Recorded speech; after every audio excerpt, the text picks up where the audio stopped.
தமிழ்நாட்டுல எல்லாமே சேஞ்ச் ஆயிடுச்சு. உங்க நகையையும் சேஞ்ச் பண்ணுங்க. உங்க பழைய நகைக்கு கிராமுக்கு 150 ரூபாய் கூடுதலா வாங்கி புது நகை எடுத்துக்கோங்க. அதே கம்மி சேதாரம் தான் உங்க லலிதால மட்டும்தான். ஆச்சி மசாலா. எந்த சமையலும் ருசி தேடும் ரகசியம் 20 ரூபாய்.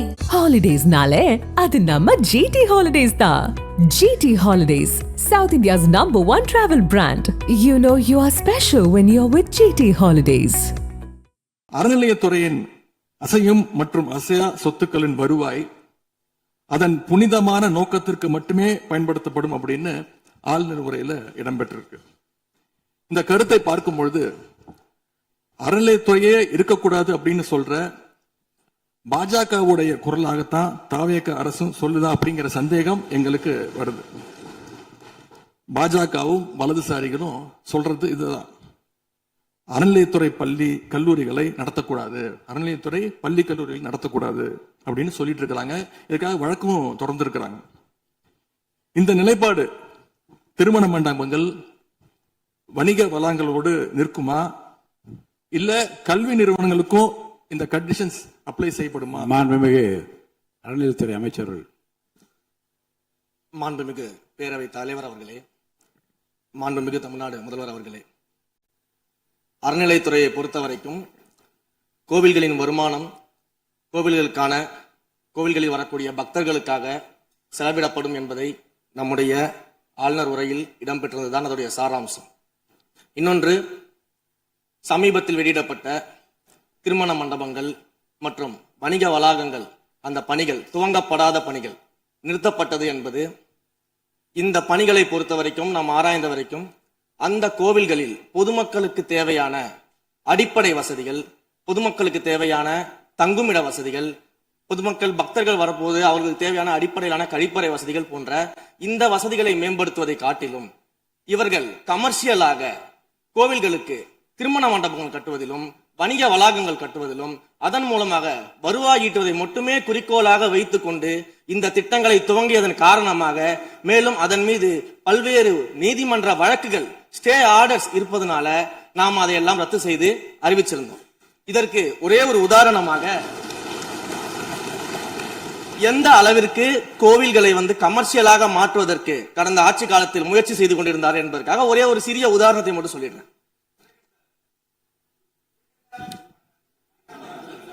அருள்மிகு குன்னூரில் இருக்கக்கூடிய அருள்மிகு விநாயகர் திருக்கோயில், ஏறத்தாழ அந்த கோயில்கள் இருந்து கோயில் நிதியை பயன்படுத்தி 10 கோடி ரூபாய்க்கு 10 கோடி ரூபாய் மதிப்பில ஒரு மல்டி லெவல் கார் பார்க்கிங் வசதியை அந்த கோயிலுக்கு ஏற்படுத்துவதற்கான திட்டத்தை இந்த அரசு அனுமதித்திருக்கிறது. இதற்கு முன்னால் இருந்தக்கூடிய அமைச்சர் அவர்கள் அதை அறிவித்திருக்கிறாங்க. அந்த கோயில்ல ஒட்டுமொத்தமாக மாதத்திற்கு வரக்கூடிய பக்தர்களின் எண்ணிக்கையே 500 தான் ஆவரேஜா. அதே போல அந்த கோவில்களுக்கு அடிப்படையில கழிப்பறை வசதி கூட கிடையாது. இது மட்டும் இல்ல, குன்னூர் மற்றும் உதகையை சுற்றி இருக்கக்கூடிய அனைத்து பகுதிகளிலும் இருக்கக்கூடிய 50 கோவில்கள்ல பேசிக்கா இருக்கக்கூடிய டாய்லெட் ஃபெசிலிட்டிஸ் கூட அங்க இருக்கக்கூடிய கோயில்களுக்கு கிடையாது. அப்படிப்பட்ட இடங்கள்ல கோயில் நிதியை பயன்படுத்தி எதற்காக மல்டி லெவல் கார் பார்க்கிங் தேவைப்படுது? அப்ப இது கமர்ஷியல் திட்டங்கள் இல்லையா? கோவில் நிதியை இப்படி கமர்ஷியலாக பயன்படுத்துவதற்கு எதிராக தான் நாம இந்த திட்டங்களை எல்லாமே தடுத்து இந்த திட்டங்கள் தேவையில்லை, அதற்கு பதிலாக நம்முடைய அரசாணையிலே வெளியிட்டிருக்கிறோம். மிக தெளிவாக கடைசி வரியை படித்து பார்த்தால் எல்லாருக்கும் தெரியும்.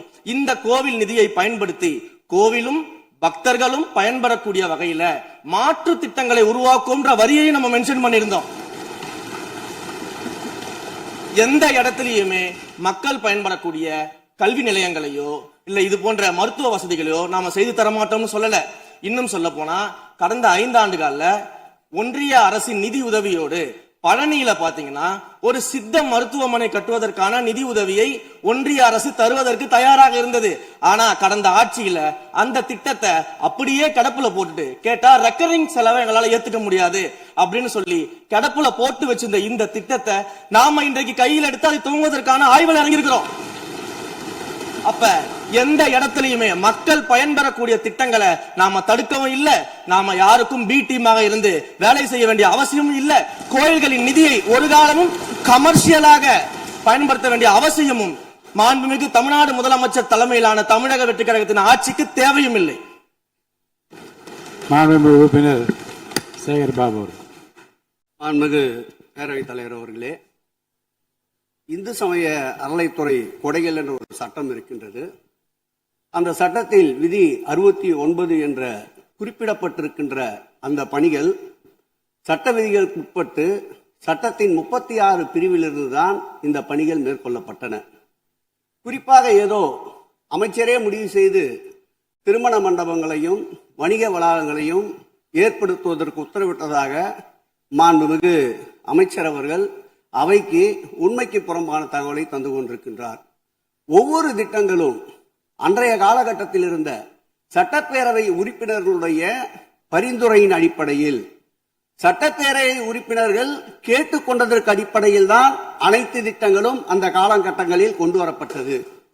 அதோடு மட்டுமல்ல, உறுப்பினர் அவர்கள் குறிப்பிட்டு கூறினார், குன்னூரிலே மல்டி லெவல் கார் பார்க்கிங் கொண்டு வரப்பட்டது என்று. அங்கே இருக்கின்ற 56 கோயில்களையும் நான் குன்னூரிலே 5 நாட்கள் ஊட்டியிலே முகாமிட்டு அனைத்து கோயில்களுக்கும் நேரடியாக சென்று ஆய்வு செய்தோம். அந்த ஆய்வின் அடிப்படையில் அந்த திருக்கோயில்களுக்கு வருகின்ற பக்தர்களுடைய அடிப்படை தேவைகளுக்கு வருமானத்தை உயர்த்துவதற்காக குன்னூருக்கு சுற்றுலாவிற்கு வருகின்ற மக்களுடைய வாகனங்கள் போதிய அளவிற்கு பார்க்கிங்களுக்கு இடமில்லாமல் தவிக்கின்ற சூழ்நிலையில் அங்கே மல்டி லெவல் பார்க்கிங் கொண்டு வந்தால் நகராட்சி பரிந்துரையின் அடிப்படையில் வருமானம் பெருகும். அந்த வருமானம் திருக்கோயில்களுடைய மேம்படுத்துகின்ற பணிகளுக்கு உதவும் என்பதற்காகத்தான் அந்த பணிகளை மேற்கொண்டோம் என்பதை மாண்புமிகு அமைச்சர் அவர்களுக்கு இப்போது யார் அறிவுறுத்தி, ஒரு நிமிஷம், யார் அறிவுறுத்தி இந்த அரசாணையை வெளியிட்டிருக்கின்றாரோ அவர்தான் அப்பொழுது ஆணையாளராக இருந்தபோது இதே அறிவுறுத்தின் பெயரில் அரசாணையை வெளியிட்டிருக்கிறார் என்பதை பேரவைத் தலைவருக்கு, பேரவைத் தலைவர் வாயிலாக அமைச்சருக்கு தெரிவித்துக் கொள்கிறேன். மேலும் அவர் கூறுவதற்கு எனக்கு பாயிண்ட் ஆஃப் ஆர்டரில் பதில் கூறுவதற்கு அனுமதிக்க வேண்டும். மாண்புமிகு பேரவைத் தலைவர் அவர்களே, குன்னூரில் இருக்கக்கூடிய அந்த விநாயகர் கோயிலுக்கு சொந்தமான இடத்துல மல்டி லெவல் கார் பார்க்கிங் அமைப்பதற்கு ஏற்கனவே அங்க இருக்கக்கூடிய நகராட்சி நிர்வாகம் ப்ரப்போசல் வழங்கிய போது அந்த நகராட்சி நிர்வாகத்திடம் நம்முடைய நிலத்தை குத்தகைக்கு கொடுத்து அதன் மூலமாக இருக்கக்கூடிய வருவாயை வைத்துக் கொண்டு நாம் முடிந்த வரையில் நம்முடைய கோயில்களுக்கு தேவையான அடிப்படை வசதிகளை நாம் செய்து கொடுக்கலாம். ஆனால் கோயில் நிதியவே 10 கோடி எடுத்து அங்கு மல்டி லெவல் கார் பார்க்கிங் எந்த விதமான பொதுமக்களும் பக்தர்களும் கேட்கல. பக்தர்களும் பொதுமக்களும் கேட்பதெல்லாம் கோயிலுக்கு உள்ளே சென்று மனநிறைவோடு தரிசனம் செய்துவிட்டு வெளியே வரும்பொழுது அவர்களுக்கு தேவையான அடிப்படை வசதிகளை தான் பக்தர்கள் கேட்டுக் கொண்டிருக்கிறார்கள். அதை செய்தாலே போதுமானது. மாநில எதிர்கட்சி தலைவர் பேசுகிறீங்க. போதுங்க, நீங்க சொன்னீங்க விளக்கம் சொல்லி திருப்பி இதை நான் அனுமதிக்க முடியாது. மாண்புமிகு எதிர்கட்சி தலைவர் பேசுங்க. வேண்டாம், போதும், நீங்க பதில் சொல்லிட்டீங்க. பாருங்க, மல்டி லெவல் கார் பார்க்கிங் தேவைன்னு அவர் இல்லைன்னு சொன்னாரு, ஏன் போட்டு நீங்க சொல்லிட்டீங்க. அதோட விவாதம் முடிந்தது. மாண்புமிகு எதிர்கட்சி தலைவர் பேசுங்க. நீங்க திரும்ப எதுக்கு பாயிண்ட் பாடுற? இனிமே எதிர்கட்சி தலைவர் பேசி முடிக்கிற வரைக்கும் குறுக்கீடுகள் அவசியம் இருந்தால் அனுமதிப்பேன், அனுமதிக்க முடியாது. எதிர்கட்சி தலைவர் பேசலாம். ஒரு குற்றச்சாட்டு இல்ல, அவர் விளக்கம் தான் சொன்னார். என்ன குற்றச்சாட்டு சொன்னாரு? அவர் விளக்கம் சொல்லிட்டாரு. மாண்பு எதிர்கட்சி தலைவர் நீங்க பேசலாம். இனி மாண்பு எதிர்கட்சி தலைவர் பேசி முடிக்கிற வரைக்கும் எந்த குறுக்கீடுகளுக்கும் நான் அனுமதிக்க முடியாது. அவசியம் ஏற்பட்டால் விதிகள் உட்பட்டு அனுமதிக்க வேண்டிய உரிமை எனக்கு இருக்கிறது. இப்போது மாண்பு எதிர்கட்சி தலைவர் பேசலாம். சொல்லிட்டீங்க, நீங்க பதில் பாருங்க. அவர் சொன்ன உடனே நீங்க பதில் சொல்லிவிட்டீர்கள். குற்றச்சாட்டு அல்ல, விளக்கம் சொன்னார் அவரு. 10 கோடி ரூபாய்க்கு இந்த இடத்துல 10 கோடி ரூபாய்க்கு கோயில் படத்தை எடுத்து ஏன் பயன்படுத்தினீங்க, அது வேற எதுக்கு பக்தர்களுக்கு பயன்படு விளக்கம் சொன்னார். அவ்வளவுதான். குற்றச்சாட்டு எப்படி வராது? உங்க மேல குற்றச்சாட்டு வைக்கலையே, தவறா பயன்படுத்தினீங்க, அதுல தவறு நடந்து அவர் சொல்லலையே. அதை குற்றச்சாட்டாக எடுத்துக்கொள்ள முடியாது, விளக்கமாகத்தான் எடுத்துக்கொள்ள முடியும். மாண்புமிகு எதிர்க்கட்சி தலைவர் அவர்கள் பேசலாம்.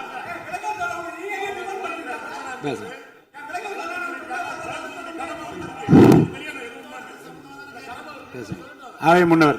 மாண்புமிகு பேரவைத் தலைவர்களை அவை முன்னவர்களுக்கான விளக்கத்தை சொல்லியிருக்கிறார்கள். இந்த அறநிலையத்துறை அமைச்சர் அவர்கள் விளக்கத்தை சொன்னார்கள். நீங்கள் அதற்கும் விளக்கத்தை கேட்டு பதிலளித்திருக்கிறீர்கள்.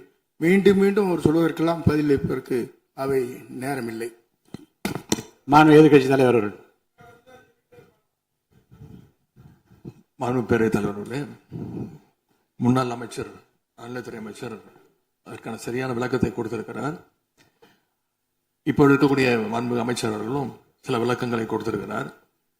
கார் பார்க்கிங் ஃபெசிலிட்டி என்பதும் ஒரு அத்தியாவசிய தேவைதான். அது ஒன்றும் தேவையில்லாத எல்லாருமே இப்போ கார் வச்சிருக்கிறாங்க, கோயிலுக்கு வரவங்க கார்லேயும் தான் வருவாங்க. எனவே அதுவும் ஒரு தேவைப்படுகின்ற ஒரு வசதி தான். நான் கேட்டுக்கொள்வதெல்லாம், எங்களுடைய ஆட்சியில் அறநிலையத்துறை சார்பாக 4 கல்லூரிகளை திறந்திருக்கிறோம். ஆண்டுக்கு 1500 மாணவர்கள் படிச்சுட்டு இருக்கிறாங்க. அதெல்லாம் நீங்க தொடர போறீங்களா, இல்லை அந்த திட்டத்தை கைவிட போறீங்களா அப்படிங்கிறதா உங்களுடைய நிலைப்பாடு என்ன என்பதுதான். மாண்புமிகு உறுப்பினர் சொல்லிட்டாங்க. அதாவது ஏற்கனவே கல்லூரிகள் மற்ற அமைப்பில் எந்த விதமான தடையெல்லாம் அதையும் நாங்கள் தொடருவோம் என்ற வார்த்தை அவர் பேசும்போது குறிப்பிட்டிருக்கிறார். நன்றி. நக்கீரன் டிவிக்கு சப்ஸ்கிரைப் செய்யுங்கள். உங்கள் ஆதரவே எங்கள் பலம்.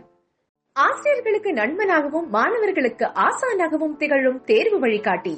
ஒவ்வொரு பாடத்திற்கும் அனுபவமிக்க ஆசிரியர்களின் துல்லியமான தெளிவான விடைகள். CNC இருக்கு, தேர்வு பயம் எதற்கு? இது தீரன் பப்ளிஷிங் ஹவுஸ் விற்பனை வெளியீடு.